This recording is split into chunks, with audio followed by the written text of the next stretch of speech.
Ven a vivir la experiencia USEN, Universidad Central, 40 años formando personas, y Copeuch Inversiones, el sitio donde todos pueden invertir, presentan Al Pan Pan.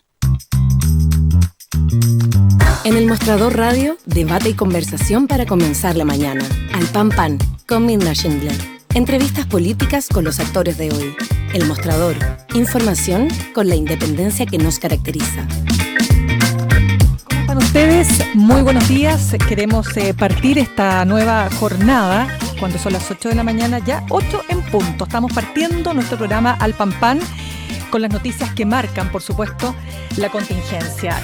Partir diciendo que hoy día es el Día del Joven Combatiente. Recordemos que este es un evento que tiene como, el origen de esto tiene que ver con el asesinato en 1985 de los hermanos Vergara Toledo, esto en plena dictadura, y luego de ahí en más, ¿no es cierto? Y a lo largo de estos 30 años ha ido adquiriendo otros ribetes, por cierto, pero como el tema de la seguridad sigue siendo el tema que más importa en estos días, sobre todo porque todavía están los efectos del asesinato de la sargento primera, ya ella fue ascendida, ¿no es cierto?, Rita Olivares.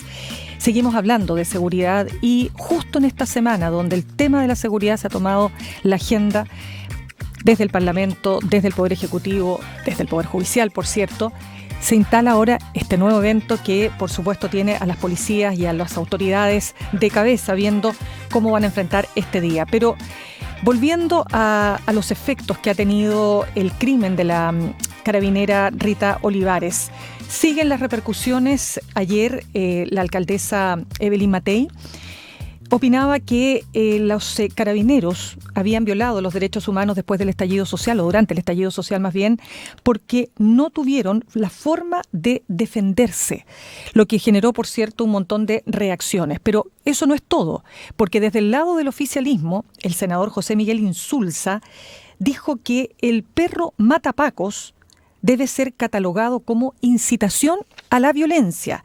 Y por si no bastara, y quiero seguir contándoles porque el tema ha sido transversal, digamos, desde el punto de vista político, el senador socialista Juan Luis Castro dijo en un tuit: apoyo el estado de excepción en la región metropolitana. Si eso si incluye toque de queda, ¿por qué no? Hay comunas capturadas por la delincuencia, es necesario que haya un factor disuasivo potente. Mi sensación, termina este tuit, es un tuit que tiene dos bajadas, mi sensación es que Carabineros ya no pueden solos y para darle tranquilidad a la gente se requiere un instrumental más alto. No puede haber temor ideológico, dice él, ante estas propuestas. Las leyes van a salir por un tubo, pero eso no basta.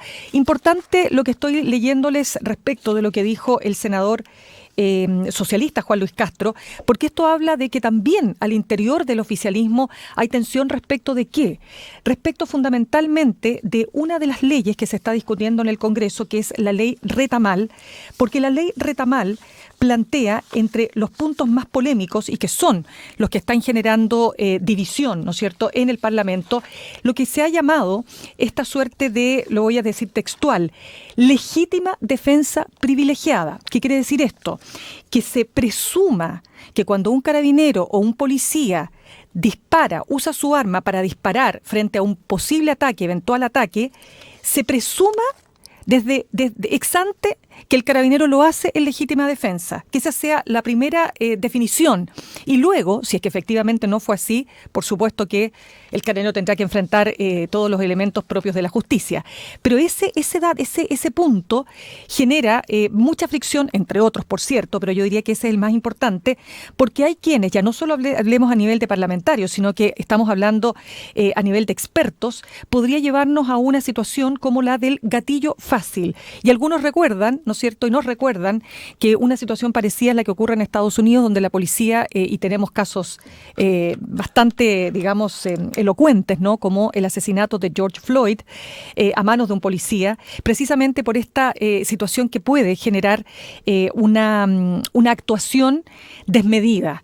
Por otro lado, desde la oposición se señala y se puntualiza que son precisamente quienes hoy día gobiernan o quienes hoy día están en el Parlamento de la generación joven del Frente Amplio los que tienen una responsabilidad, dicen ellos, en parte por lo que está ocurriendo en el país, porque siempre de acuerdo a lo que dicen la oposición, pero ojo que les leí también lo que decía el senador socialista José Miguel Insulza, ellos tienen alguna responsabilidad porque validaron la violencia después del estallido, porque hicieron una serie de comentarios y definiciones en contra de Carabineros. Se le recuerda al presidente Gabriel Boric, que por supuesto ha tenido un cambio importante, es el presidente de todos los chilenos y chilenas, su tuit, ¿no es cierto?, cuando se produjo la muerte de este malabarista en Panguipulli, respecto de la actuación que había tenido el carabinero, que luego se termina siendo completamente absuelto de toda responsabilidad.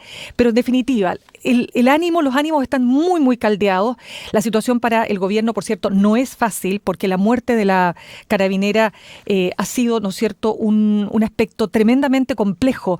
El presidente ayer fue objeto de pifias, lo mismo la ministra del Interior. También hubo aplausos, entre paréntesis, pero claro, lo que se instala es este pifeo, ¿no es cierto?, en contra del presidente, que además ha dicho que vale la pena reflexionar respecto a nuestras actuaciones del pasado. En una columna de opinión, muy rápido lo digo, le escribe Carlos Peña, rector de la Universidad Diego Portales, diciendo que no basta con cambiar de opinión, sino que también es importante asumir la responsabilidad de lo hecho. Él dice, su conducta fue lesiva y sus consecuencias, las consecuencias de estas conductas no se borran sin más por su actitud de hoy.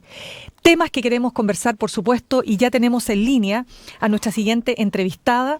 Estamos hablando de la diputada de Convergencia Social por la región metropolitana, Gael Jomans. Diputada, ¿cómo le va? Muy buenos días. Bien, buenos días, Mirna.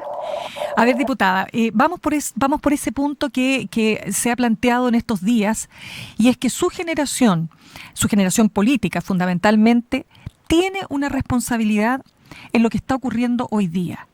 ¿Usted cree que hay alguna responsabilidad que asumir? Mira, yo creo que hay que ser bien medido respecto a lo que se acusa. A mí me parece que hay un juego nefasto que está haciendo la derecha de buscar dividir entre quienes supuestamente están a favor de la seguridad, que sería su espacio político, y nosotros, frente a una situación que es compleja, lógicamente, que tiene que ver con la situación de delincuencia que afecta en particular a Carabineros y las herramientas que se requieren, por lo tanto, acordar para poder avanzar. Yo veo que ese afán de dividir nos va a llevar a un mal camino, a buscar más bien tratar de sacar un rédito, una ganancia política, un provecho pequeño, además a cortas de una elección, con una mirada cortoplacista, cuando tenemos desafíos grandes. Y en materia de seguridad también es necesario reconocer que requerimos poder modernizar nuestra policía, tener una reforma estructural que incorpore distintos elementos en materia de formación de carabineros, en materia también de inteligencia, de dotar de las herramientas suficientes para poder hacerse cargo de cómo hoy día está operando el crimen organizado. Sí, y para diputada, eso necesitamos ese espíritu de acuerdo. Sí, permítame, vamos a tratar de mejorar un poquito el audio para poder tener una mejor conexión, pero es importante de todas maneras señalar que estas críticas, ya lo decía, ¿no es cierto?, en el comienzo del programa, no solo provienen de la oposición, de la derecha, uno podría decir es esperable, ¿no? Y tal como usted señala, estamos a puertas de un proceso eleccionario donde, por los constituyentes, donde, pero por supuesto que el tema de la seguridad va a estar en primer lugar, porque además es el tema que más le importa hoy día a la ciudadanía según todas las encuestas. Pero también esas críticas y esas opiniones vienen desde este fuego amigo. O sea, estoy hablando del senador José Miguel Insulza. ¿Usted realmente cree que el perro mata pacos debe ser catalogado como incitación a la violencia tal como él sostiene? Estamos tratando de comunicarnos ahí con la diputada Gael Jomans. Bueno, Entre las varias cosas que pasaron ayer, yo les contaba que esto ha tenido muchas distintas salidas, ¿no? Y opiniones e interpretaciones de lo que está pasando. Evidentemente que las declaraciones de la alcaldesa, de Providencia, Evelyn Matei, cuando ella dice que Carabineros violó los derechos humanos porque no tenían la forma de defenderse, genera respuesta y le dice el presidente, cuidado, dice el presidente, esos dichos son peligrosos para la democracia, y la ministra del Interior le responde algo más, le dice, alcaldesa, salga de ahí, porque ese lugar donde los derechos humanos se contraponen a los principios es un tema que nos puede llevar a un terreno que ya conocemos en el pasado, más o menos dónde podemos terminar.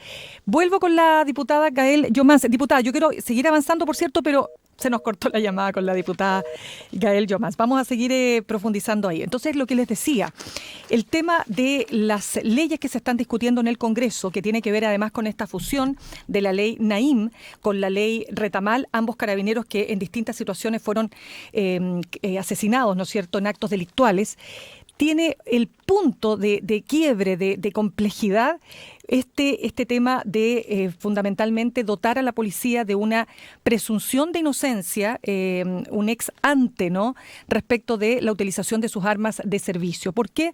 Porque lo que sostiene fundamentalmente la oposición, pero también de alguna manera lo ha dado a entender el propio general director de Carabineros, es que la policía estaría actuando de manera inhibida.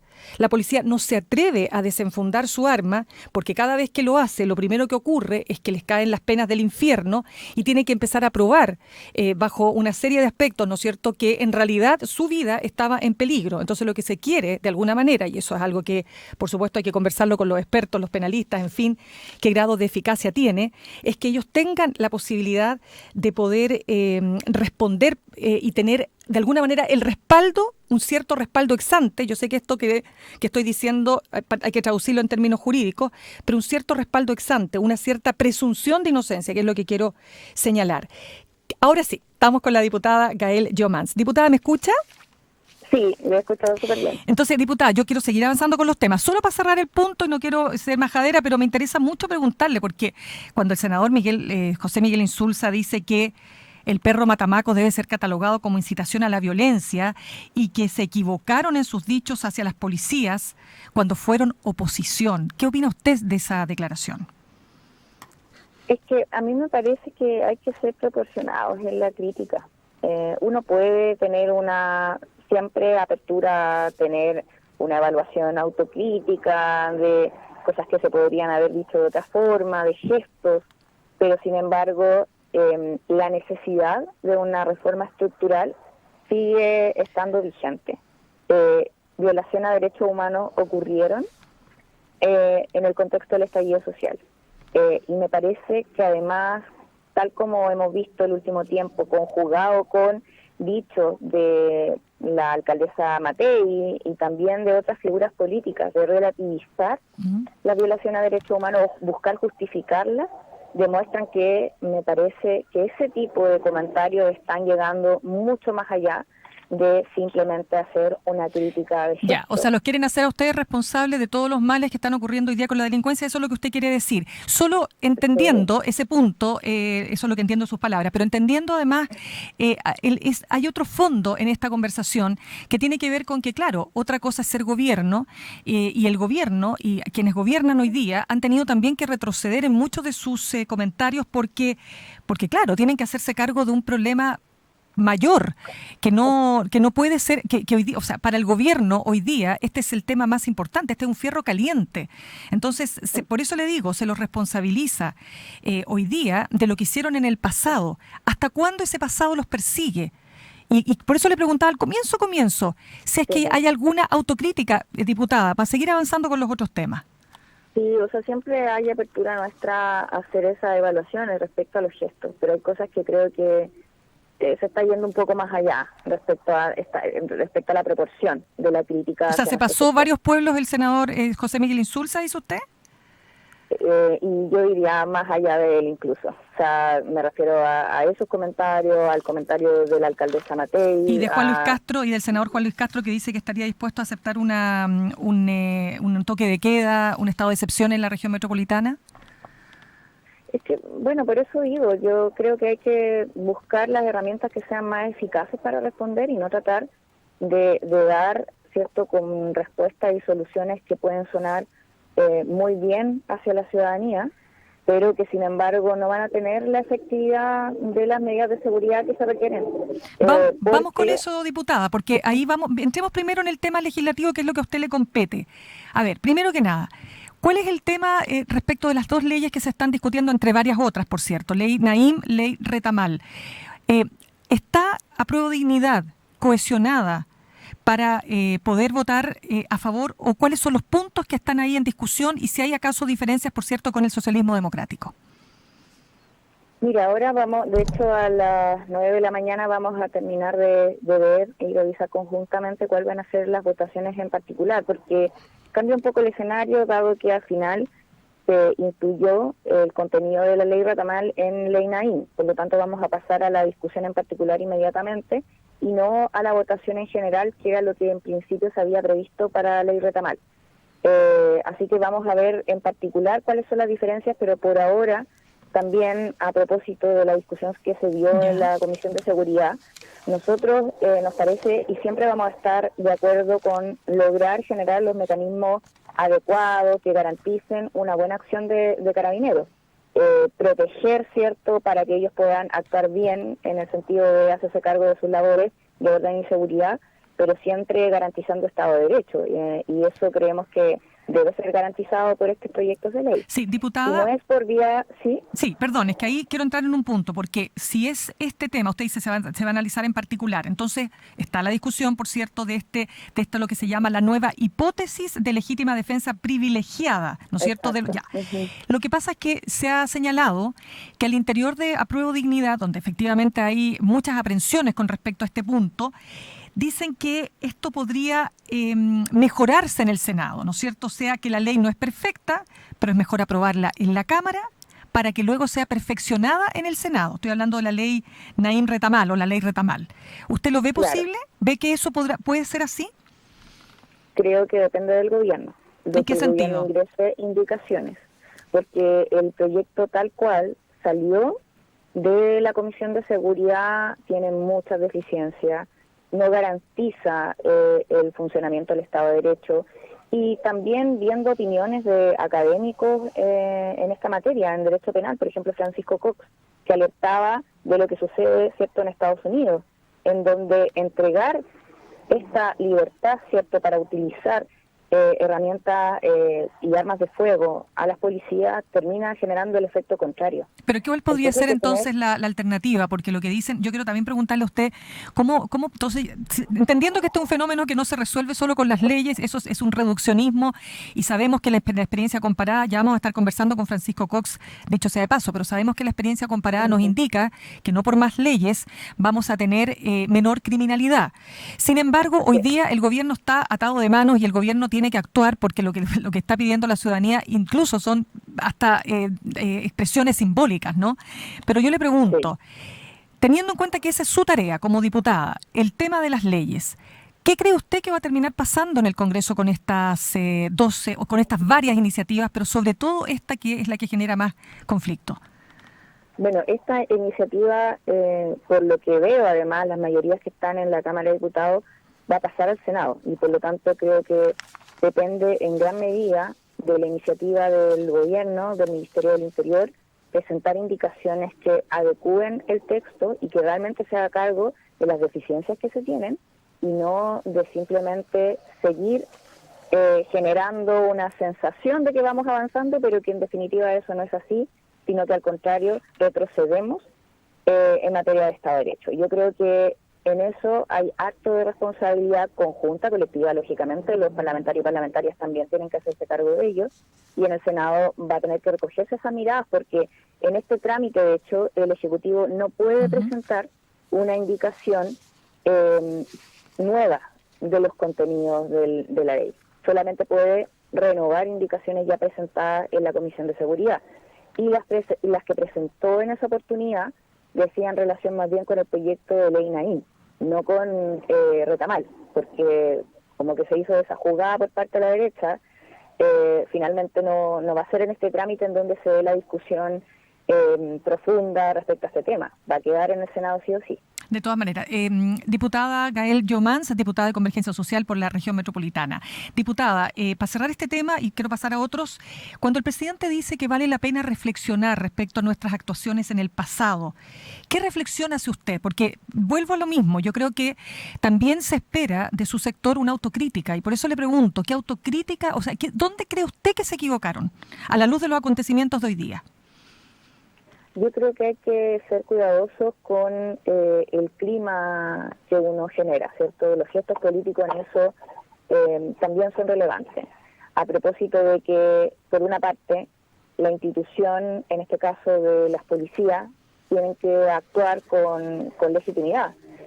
Y para eso deben contar, ¿cierto?, con todas las herramientas necesarias. En materia de formación de derechos humanos, eso sí es un área que debemos fortalecer y revisar. Yo creo que en gestos políticos podríamos haber hecho mucho más en su momento, tratando de avanzar en una verdadera reforma estructural, acentuando ese camino, en vez de solo quedarnos, ¿cierto?, quizá en lo discursivo. Ahora, también teniendo en consideración que los parlamentarios no tenemos mucha iniciativa, de proyecto de ley en estas materias, sino que el Ejecutivo el que tiene en gran parte esa responsabilidad en términos de atribuciones, pero creo que podríamos haber hecho más en esa línea.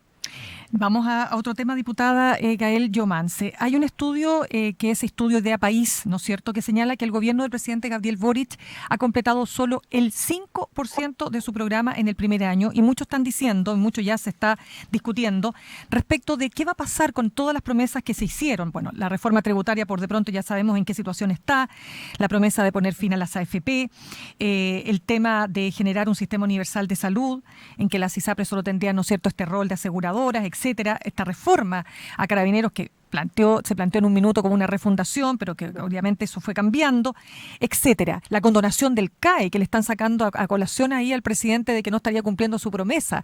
Entonces, diputada, lo primero, ¿qué le parece a usted que en este año solo un 5% del programa se ha podido cumplir? Bueno, mucho del programa también depende de iniciativas de ley, y por lo mismo es complejo, a propósito de que no contamos con las mayorías al inicio, ¿cierto? Entonces, vamos a tener una complicación a priori. Ahora, yo creo que sí es importante, a propósito también de las otras reformas que se han ido comprometiendo, y algunas de ellas ya se presentaron, como lo es la reforma de pensiones, mostrar que ese trabajo, al menos en lo que cabe del gobierno, se ha iniciado. Respecto a la reforma de pensiones, respecto a la reducción de jornada de 40 horas, respecto al salario mínimo. Quizá, y esto lógicamente para todos los gobiernos es así, uno no va a desarrollar el 100% de su programa inicial porque tiene dificultades, ¿cierto?, en la política, en el diario, ¿cierto? Entonces, yo ahí veo que hay una dificultad que va a ser insoslayable, que tiene que ver con que no somos mayoría en el Congreso y que necesitamos generar una fuerza que logre también y tenga la capacidad de permear el Congreso, como se hizo en otras oportunidades con proyectos de ley en donde en un principio éramos minoría política, pero se lograron a propósito de las mayorías sociales. Creo que ese es el desafío que tenemos. Claro, pero podríamos pensar que a lo mejor esas mayorías claramente no van a estar para la condonación universal del CAE o para poner fin, ¿no es cierto?, a las AFP. Solo quiero decir para ahora, que, dígame. Yo en eso, sí, Mirna, yo en eso no lo diría así tan a ciencia cierta, porque nosotras al menos hemos ido conversando, por ejemplo, con algunos parlamentarios respecto a la condonación al CAE, buscar fórmulas que sean responsables, que sean serias. ¿De la oposición, dice usted? Que haya apoyo. Sí, es que, bueno, la mayoría son medio extrañas en la Cámara, son bien dispersas, diversas. Ya, sí, está bastante fragmentado, para decirlo en términos simples. Sí. ¿Ya? Entonces, y ahí cada parlamentario y parlamentaria y su propia, como la misma evaluación que pueden hacer de los proyectos de ley también es importante, y hemos ido encontrando apoyo y respaldo. Así o sea, ¿podría ver la luz? ¿Podría ver la luz? Sí. Yo creo que sí. Pero usted está diciendo que usted podría contar con los votos, o sea, podrían contar, el oficialismo con los votos de la oposición para un proyecto como ese. De esa oposición diversa, quizás no toda, Claro. No la, diría, los partidos, las bancadas completas, ¿Ya? pero sí veo que hay apertura por parte de algunos parlamentarios y parlamentarias de que la idea de buscar una solución que vaya en esa línea de condonar la deuda del CAE sea posible. Así que yo veo que hay disponibilidad. Me parece que yo no cerraría esa puerta. Mire, es importante lo que usted está diciendo. ¿Qué pasa con el plan nacional? Mire, el plan nacional, para también poner los elementos en su contexto. El plan nacional de seguridad pública tiene hoy un 63% de medidas que están sin iniciar y solo un 8% que están completadas. La política nacional contra el crimen organizado, que se dio a conocer en diciembre, tiene un 3% de avance. Un 61% no se ha empezado a implementar. Entonces, hay varios puntos ahí. Oiga, y le pongo otro. El plan Chile para Todas, que es una iniciativa del Ministerio de la Mujer, tiene apenas un 6,67% de sus proyectos, digamos, que están avanzados. Entonces, hay harto parece que por hacer ahí, ¿no? Y que tiene que ver con qué, mejorar qué, la política, mejorar la relación con las bancadas. ¿Cómo podemos articular eso? Porque estos planes tienen repercusión directa en la calidad de vida de las personas, ¿no? Sí, ¿no? Y ahí, bueno, primero yo parto por la unidad de la alianza de gobierno. O sea, si no tenemos unidad que logre empujar todas estas líneas programáticas, muchas de ellas además acordadas dentro de la ley de presupuesto.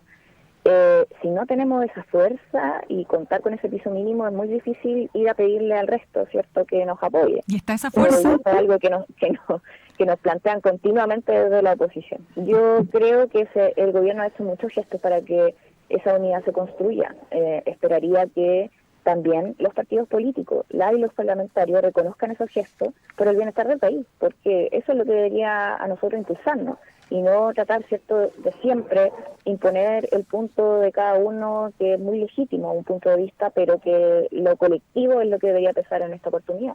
Y la reforma Carabineros, ya que usted la pone en discusión, digamos, ¿no? Porque evidentemente que se necesita dotar a las policías de un mayor profesionalismo, de una mayor formación, de una mejor formación para poder ejecutar correctamente, ¿no es cierto?, las tareas propias, ¿no?, del combate a la delincuencia, pero también la prevención. ¿Qué pasa ahí? O sea, con este escenario actual, ¿usted diría que se hace más difícil para el oficialismo contar con votos de la oposición para avanzar en una reforma Carabineros, o eso ya es un tema que hay que olvidarse mejor?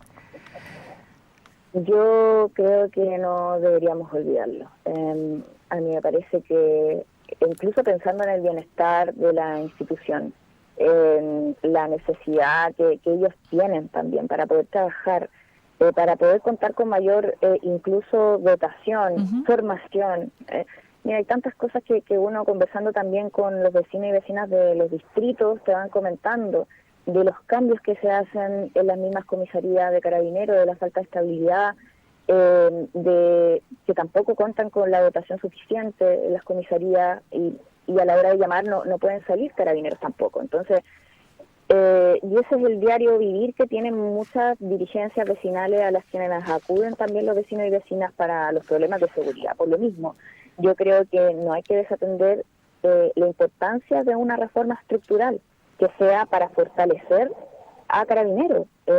¿Cómo no va a ser fortalecer a Carabineros que cuenten con mayor formación, ¿cierto? Entonces, me parece que no es un tema al cual debiéramos renunciar. Al contrario, diputada, creo que hay que generar los acuerdos necesarios. Diputada, se nos va acabando el tiempo, pero súper cortito. ¿Qué pasa con el sexto retiro? La diputada Pamela Giles ya ha comenzado hace bastante tiempo, ¿no?, esta ofensiva, y las encuestas muestran que un porcentaje importantísimo, más allá del 60%, estaría dispuesto. Ahora, la paradoja es que, sabiendo que otro retiro puede efectivamente empujar los precios y aumentar la inflación, dicen que esa plata la ocuparían para pagar, en definitiva, esa misma alza de precio. Entonces, si bien es una paradoja, políticamente hablando es un tema muy popular.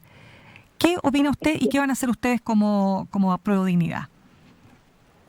Mira, yo creo que la reforma de pensiones, al contemplar un autopréstamo, debiera ser un incentivo a agilizar el proceso. Yo veo que hay una demora que se está generando para buscar los acuerdos, que es muy importante, pero creo que así de importante y urgente es que se avance en el trámite legislativo. La ministra Jara, yo he visto cómo ha hecho esfuerzo, es reconocida por todos los parlamentarios, de la oposición también, respecto a su capacidad de diálogo.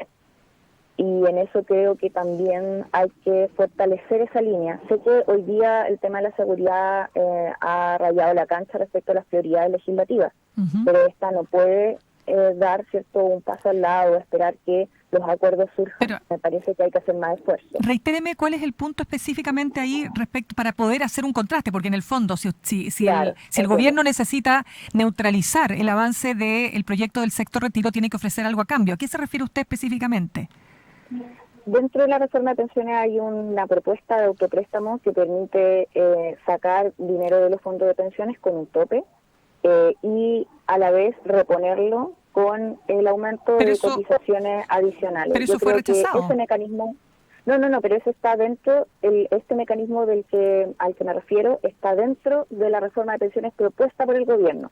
La que rechazamos era un autopréstamo que incluía el retiro del 100%, sin posibilidad certera de devolución. Entonces era un mecanismo poco serio que nos daba la garantía de proteger el fondo de pensiones. Acá sí se da esa garantía y además estamos haciendo una reforma más integral. Ahí habrá que ver, porque me parece también importante tener en consideración que si ese mecanismo y por lo tanto la reforma no avanza rápidamente, de tener otras propuestas sobre la mesa por parte del gobierno. Yo sé que en esto se ha implementado bastante, pero a mi parecer creo que lo que falta es ir a hablarle a los sectores medios, porque las medidas que se han implementado, dígase el bolsillo electrónico o el bono invierno, tiene un problema, ¿cierto?, a la hora de la llegada, a quienes les llega, es limitado, y por otra parte hay un cambio que de hecho el ministro Jackson nos dijo en la Comisión de Hacienda que se está haciendo respecto al registro social de hogares, para que este mecanismo sea mucho más ágil, que incorpore a la diversidad de la población y no hacer a veces estas distinciones medias mañosas, ¿cierto?, que por tener un televisor, ¿cierto?, o más elementos de bienes muebles en la casa, se terminan sacando de la posibilidad de contar con beneficios y ayudas económicas cuando sí se necesitan. Sí, fíjese que en el estudio Idea País, ¿no?, donde decíamos que el gobierno del presidente Boric completa solo un 5% de su programa en el primer año, el Plan Chile Apoya, que es lo más importante que se ha logrado, ¿no es cierto?, materializar. Esto incluye 25 medidas que ayudan, por supuesto, a las personas a enfrentar el costo de la vida, etcétera. Tiene un 72% cumplido. Solo un 4% no se ha iniciado. O sea, y ya para poner no solo el vaso medio vacío, sino que el vaso medio lleno. La agenda Invirtamos en Chile tiene un 21% de iniciativas terminadas y un 64% que está en proceso y en tramitación un 25%, etcétera. O sea, hay bastantes cosas por hacer, pero como usted dice, se necesita un paquete de medidas que hagan poco atractivo o que hagan menos atractivo, por supuesto, el retiro de un nuevo retiro, digamos, de los fondos de pensiones, ¿no? Así es, yo eso creo, y lo digo en realidad porque va a terminar afectando en múltiples dimensiones, en los fondos de pensiones, por lo tanto también en las jubilaciones futuras, también en las tasas de interés de los créditos hipotecarios, en la posibilidad y el acceso que tiene la ciudadanía a créditos, y también en la inflación. Y los mecanismos, como tú decías, esta contradicción que existe en la ciudadanía, en realidad el mecanismo de retirar plata para poder costear la inflación es un contrasentido. No es tal. Y no es tal, no se va a hacer cargo de todo este impacto negativo, lo que se va a contar por parte de la ciudadanía. Claro, y diputada, ¿cuán difícil es ser hoy día parlamentaria? Este es su segundo periodo, ¿no es así?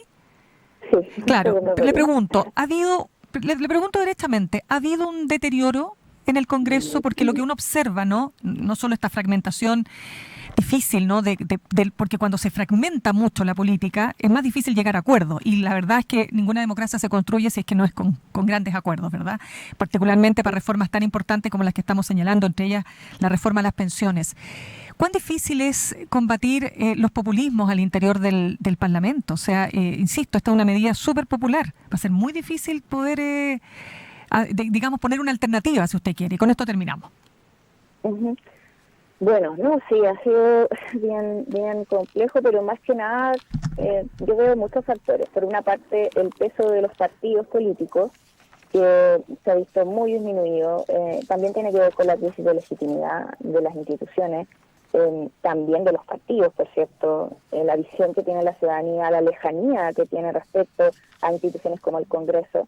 Y por lo tanto hay una presión que sienten los parlamentarios y parlamentarias continuamente, pensando además en los efectos electorales que tiene, de siempre tener presencia de manera permanente, más allá de lo bueno o malo que puedan ser las medidas, de cuál va a ser el impacto electoral. Y yo creo que ese es un problema que debemos resolver desde un cambio de sistema político. Yo espero que además, como la nueva Constitución me da la impresión que puede avanzar, también se den señales en ese sentido, que podamos contar con instituciones más fortalecidas que permitan mayor participación ciudadana y hacerse cargo de esa crisis.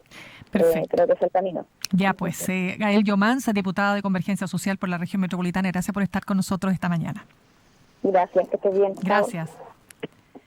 Bien, pues saludamos a nuestros auspiciadores. Copeuch Inversiones te ayuda a cumplir tus metas desde 1.500 pesos y con una comisión que se acomoda a tu bolsillo. 100% digital, fácil de usar, te acompaña y con el completo control de tus fondos. Copeuch.cl, el sitio donde todos pueden invertir.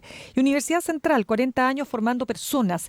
Ven a vivir la experiencia USEN para que los que buscan avanzar, posgrados USEN, acreditada y adscrita a gratuidad. Conoce más en posgrados.usen.cl.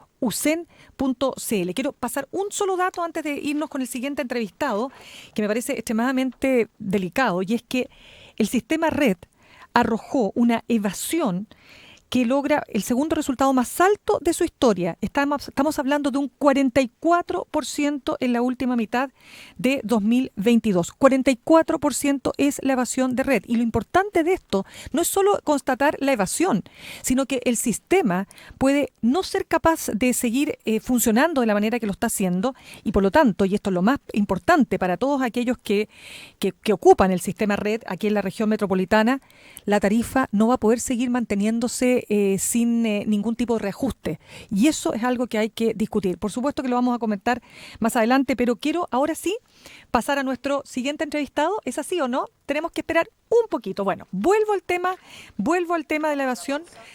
Vuelvo al tema de la evasión solo para señalarles que yo he visto, yo ocupo mucho el Transantiago, lo estoy ocupando mucho en este momento, y he visto de verdad, y esto es un tema, con esto quiero dejar solamente un punto.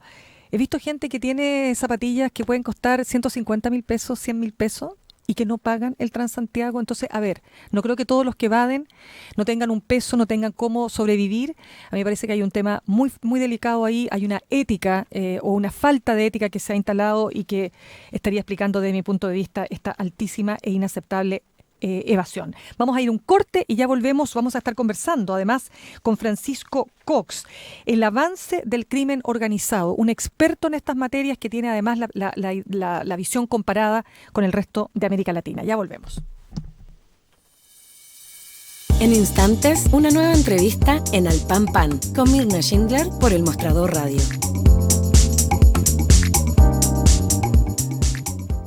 Con Copeuch Inversiones alcancé la meta del pie para mi departamento. Y no soy experta en inversiones. Te presentamos Nuevo Copeuch Inversiones, un sitio 100% digital para ayudarte a cumplir tus metas. Invierte en Copeuch Inversiones desde 1.500 pesos, con bajos costos de administración que se acomodan a tu bolsillo. Es 100% digital, fácil de usar, te acompaña y tienes el completo control de tus fondos. Copeuch.cl, el sitio donde todos pueden invertir. Infórmese de las características esenciales de la inversión en fondos, las que se encuentran contenidas en sus respectivos reglamentos internos. La rentabilidad o ganancia obtenida en el pasado por los fondos no garantiza que ellas se repitan en el futuro. Los valores de las cuotas de los fondos son variables. En El Mostrador Radio continúa Al Pan Pan con Mirna Schindler, la conversación política que buscas para comenzar tu mañana. Bueno, además está decir que en los últimos años las agrupaciones narco, ¿no es cierto?, han aumentado su presencia a lo largo del país. Hay un tema con la ocupación de territorios y lo mismo ocurre, ¿no?, con organizaciones internacionales. Hemos visto acá cómo ha llegado el Tren de Aragua, Jalisco Nueva Generación, el Cartel de Sinaloa. Ya han estado, ¿no es cierto?, entrando en nuestro país. Pero lo más importante que tiene esto es los grados de violencia que son de verdad muchas veces para nosotros incluso no antes vistos. Nuestro siguiente entrevistado se desempeña como abogado en diferentes causas de litigación a nivel internacional. Fue nombrado por la Comisión Interamericana de Derechos Humanos de la OEA como uno de los 5 expertos encargados de investigar la desaparición de 43 estudiantes en Ayotzinapa, en México. Además, ha sido nombrado en el panel de expertos para asesorar al comité que elegirá al próximo fiscal de la Corte Penal Internacional. Estamos hablando de Francisco Cox, a quien ya saludamos. Francisco, ¿cómo estás? Muy buenos días, gracias por este contacto con nosotros. Muy buenos días, muchas gracias por la invitación. Francisco, a ver, lo primero, tú te has dedicado a estudiar el fenómeno del crimen organizado, conoces sus tentáculos, conoces cómo operan, pero antes de eso, yo quiero preguntarte algo que me parece como anterior a todo. ¿Cómo llegamos a esto? ¿Cómo llegamos a lo que estamos viviendo hoy día en nuestro país? A ver, la verdad que esa respuesta no la tengo pero creo que es un fenómeno también de, a medida que van creciendo las poblaciones, se hace cada vez más difícil controlar, y también lo que a veces no se termina de entender es que el fenómeno del crimen organizado tiene también una especie de fenómeno transnacional, ¿no es cierto? Y también un efecto de imitación. O sea, cuando se empieza a ver hoy día con la globalización, parte de toda la comunicación es que tú puedes ver lo que ocurre en nuestros países, ¿no es cierto? Por eso tenemos un diputado que desde la comodidad del Congreso se declara el próximo Bukele, o sea, cosas a veces un poco ridículas, ¿no es cierto? Pero también eso produce un efecto de imitación, y también, ¿no es cierto?, hay que decirlo, parte del fenómeno migratorio, junto con gente que viene legítimamente a trabajar, también se incorpora gente que tiene, ¿no es cierto?, esta práctica y este conocimiento del crimen organizado, y se empiezan a replicar la estructura. O sea, la llegada del Tren de Aragua es algo que es real, no se puede discutir, y eso no significa que, por lo tanto, no se pueden respetar los derechos humanos de los migrantes, ni que incluso más bien pareciera ser que la mejor estrategia es no dejarlos en la marginalidad, sino que más bien tratar de meterlos en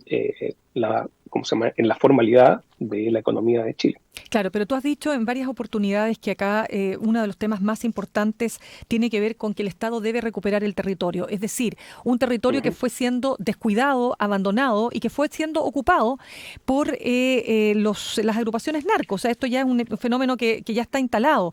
Entonces, ahí es donde uno se pregunta, bueno, ¿cómo recuperas algo que ya está tomado cuando tenés además funerales narcos donde las policías no se atreven a entrar, a lo mejor con razón, evidentemente, ¿no? Porque las consecuencias pueden ser fatales. Ya vimos lo que pasó en un operativo que era supuestamente, porque ahora se está investigando la arista si es que acaso se trataba de una quitada de droga, pero en el fondo, en un operativo donde Carabineros asiste y termina ocurriendo esta tragedia. ¿Cómo se recuperan los territorios entonces, Francisco? A ver, yo creo que lo que se tiene que tener en cuenta, y por eso hablaba también del tema de no generar más marginalidad, parte de la pérdida de control territorial tiene que ver justamente con la ausencia de la parte benefactora del Estado, de la prestación de servicios. O sea, por ejemplo, en Venezuela, justamente en el estado de Aragua, de donde viene el Tren de Aragua, el Tren de Aragua tiene una fundación que se llama Somos Barrio JK, y presta, por lo tanto, servicios sociales. Y eso genera, ¿no es cierto?, solidaridad dentro de la ciudadanía. En otras zonas que también me ha tocado investigar por la designación por el Consejo de Derechos Humanos de violación de derechos humanos en Venezuela, en la zona del Arco Minero, quien ejerce justicia es el ELN y también las bandas criminales. Es decir, cuando una persona, y esto está documentado, ¿no es cierto?, una mujer sufre violencia intrafamiliar, a quien recurre para que cese esto, y se le llama la atención al marido y se le sanciona al marido, es justamente al crimen organizado. Entonces, estas cosas que aparentemente no tienen nada que ver con crimen organizado, es lo que permite entrar y empezar a permear. Junto con eso, nosotros tenemos una gran fortuna, a diferencia de México, que es que no tenemos la frontera con Estados Unidos, y por lo tanto, lo que no se habla mucho del fenómeno de crimen organizado en México es la contribución importantísima que hace Estados Unidos en proveer armas a los carteles de México. Entonces, a través de las armas también vas ganando control territorial. Eso es a muy mí me importante. tocó, por ejemplo... Dime, por a mí favor. a mí lo que, por ejemplo, me tocó ir en la zona de Guerrero, en el centro de de donde operan los carteles que trafican heroína, y escuchar de gente que te dice que el precio del agua, el precio del pollo, el precio del pan son fijados por el cártel que controla esa zona. Y por lo tanto, tú como vendedor no puedes vender al precio que tú quieres, sino que hay reuniones en las noches donde el cartel dice, bueno, hoy vamos a vender el pan a tanto. Es decir, economía centralmente planificada por un cartel. Mira, quería comentarte, porque también quiero preguntarte, antes que se nos vaya el tiempo, por cierto, lo que está pasando con la discusión en el Congreso y las leyes, pero antes de eso, este informe de las Naciones Unidas, ¿no es cierto?, que señala al puerto de San Antonio como uno de los puntos neurálgicos del tráfico internacional de drogas. Estamos hablando fundamentalmente de cocaína. O sea, Chile dice se está convirtiendo en ese punto neurálgico de traspaso ilegal, ¿no es cierto?, de nuestro puerto, digamos, este puerto, ¿no? Y por supuesto la zona norte. ¿Cómo evalúas tú esa constatación, digamos, que hacen las Naciones Unidas?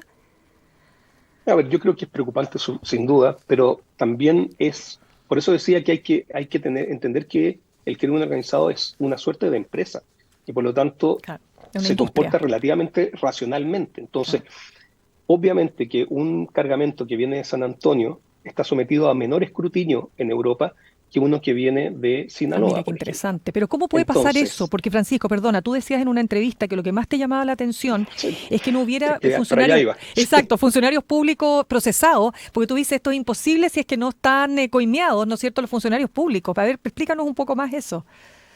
Es que por eso a mí lo que me preocupa y parte de lo que se observa de estas leyes que se han sacado y que se han celebrado. Hay unas que son muy útiles. El comiso sin condena me parece una buena iniciativa.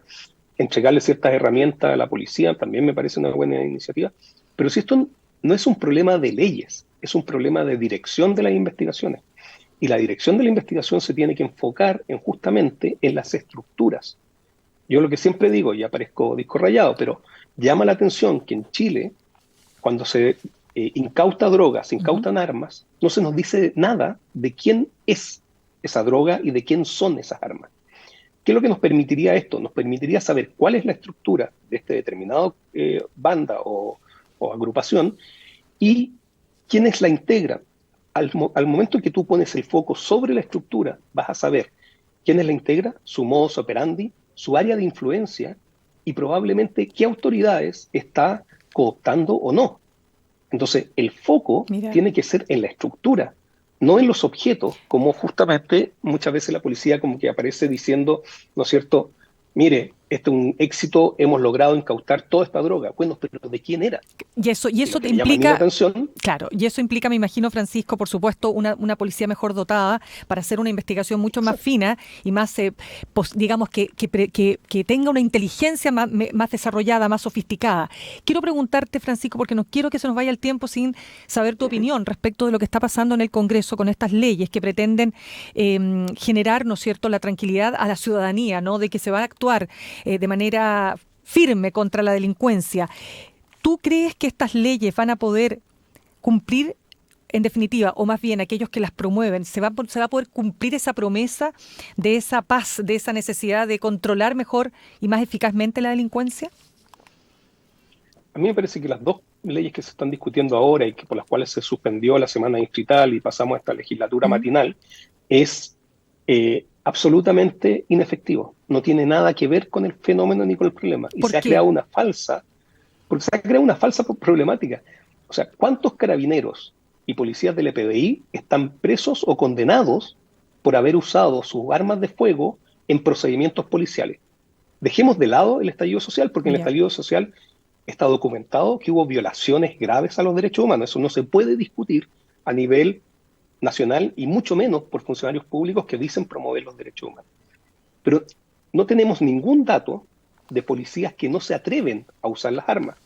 Muy por el contrario, en uno de los fenómenos más recientes, cuando se atropella a uno de los carabineros, sus colegas disparan. No es que no disparen, usan las armas de fuego. Entonces no es que están inhibidos y no se atreven. O sea, esto más bien parece algo para la galería, para dejar tranquila a la ciudadanía, pero sin responsabilidad de que esto vaya a resolver el problema.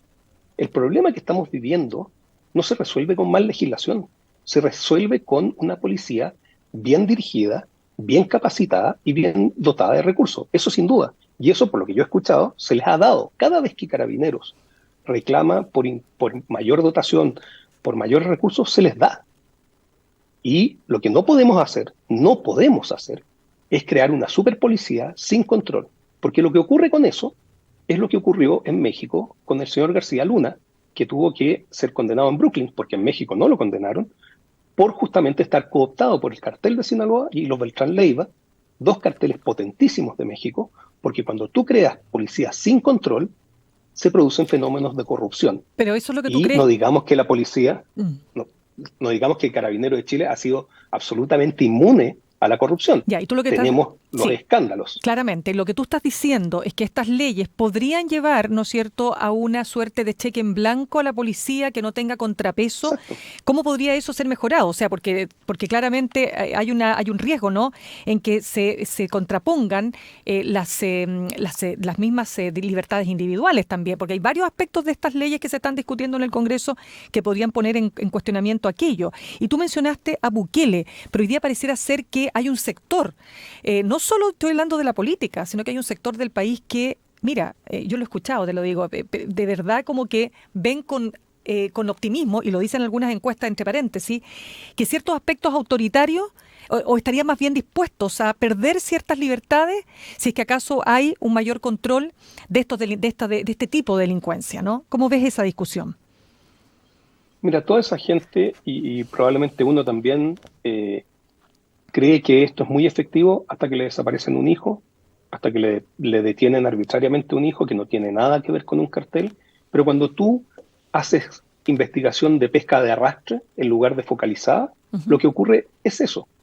En El Salvador no se habla, pero han muerto 120 personas en prisiones y no se han hecho ninguna investigación. Hay más de 66.000 detenidos, algunos de los cuales no tienen nada que ver con las bandas. ¿Que puede ser efectivo? Puede ser efectivo. Y a lo mejor cortar brazos también puede ser efectivo, pero ¿hasta cuándo? Lo que la gente se olvida es que tú en algún momento tienes que soltar al preso. No puedes tener a la población carcelaria encarcelada permanentemente. Y por otra parte, cuando el crimen organizado tiene el poder adquisitivo que tiene la capacidad de amenazar, mantenerlos en la cárcel tampoco sirve de tanto. O sea, una de las masacres más cruentas de México es la masacre de Piedras Negras. ¿Y sabe usted de dónde operaban los Zetas? Desde la cárcel. Desde la cárcel. Bueno, acá torturaban también. Y desaparecían en la cárcel. Tremendo. O sea, entraban y salían a su gusto y disgusto.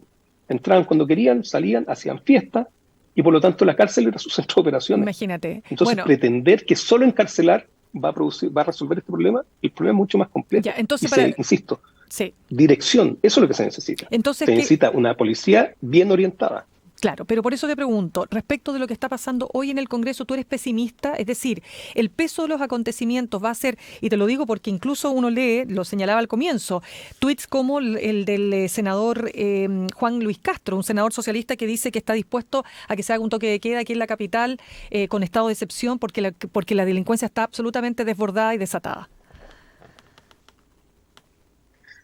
A ver, bueno, uno esperaría que por los votos no sea suficiente como para pasar a llevar lo que supuestamente son las bases de un Estado de Derecho.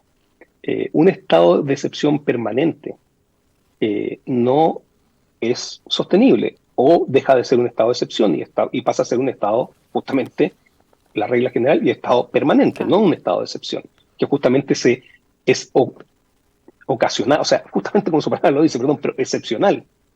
Y eso no va a resolver el problema, insisto. Dejar a la gente encerrada en sus casas, justamente lo que la gente reclama es poder usar la ciudad.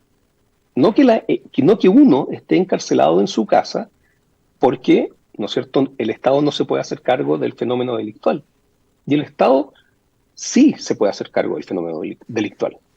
Pero no se va a hacer cargo del fenómeno delictual cuando tú bajas los estándares de investigación, cuando en el fondo a cada problema dejas la solución es más pena, porque eso no resuelve el problema. O sea, ¿usted cree, y alguien cree que la persona que le disparó a la carabinero estaba pensando en la pena? Y si es que me suben un grado, ¿voy a dejar de disparar? O sea, esto es bastante irracional, y llama la atención. Es muy efectivo, ¿no es cierto?, para el matinal. Es muy efectivo, o sea, genera una para sensación. decir, mire cómo estamos haciendo algo. Claro, tú dices que genera una falsa Pero no sensación de resuelve. seguridad. Exacto. Francisco, mira, Entonces, ahí hay un gran problema. exactamente, mira, tenemos mucho más que nos encantaría seguir conversando contigo, solo decirte que, claro, se suma a lo que tú estás señalando la socióloga de la Universidad de Chile, Alejandra Beaumont, que dice que durante la pandemia, cuando había restricciones de movilidad y todo, hubo un aumento importantísimo de la tasa de homicidios aquí en la región metropolitana y en el país, y nadie ha explicado entonces cómo aumenta si tú tienes restricciones de movilidad. Naturalmente que el tema es sumamente complejo, pero también es compleja la situación que tiene hoy día el gobierno y, por cierto, el presidente Gabriel Boric, porque hay una tensión, ¿no es cierto?, que está en el ambiente, sobre todo, digamos, marcada por este asesinato de la sargento primera Rita Olivares. Francisco, te queremos dar las gracias. Vamos a estar, me encantaría volver a conversar contigo, porque yo creo que tenemos mucho más que hablar sobre los tentáculos del crimen organizado y los peligros que tenemos también en nuestro país. Gracias de verdad por habernos acompañado esta mañana. Muchas gracias por la invitación. Que estés muy bien. Y efectivamente es preocupante la situación. Absolutamente. Pero insisto, se puede hacer, pero con dirección, no con simplemente eslogan, como decía usted. Te agradezco muchísimo. Bien, nosotros terminamos nuestro programa de hoy. Al Pan Pan, ya saben, elmostrador.cl todos los días de 8 a 9 de la mañana y después lo pueden ver, por supuesto, cuando ustedes quieran, elmostrador.cl. Que tengan una buena jornada. Nos vemos mañana. Ven a vivir la experiencia USEN, Universidad Central, 40 años formando personas, y Copeuch Inversiones, el sitio donde todos pueden invertir, presentaron Al Pan Pan en El Mostrador Radio. Cerramos por hoy Al Pan Pan con Mirna Schindler. De lunes a viernes de 8 a 9 de la mañana, entrevistas políticas para partir el día. El Mostrador Radio, información con la independencia que nos caracteriza.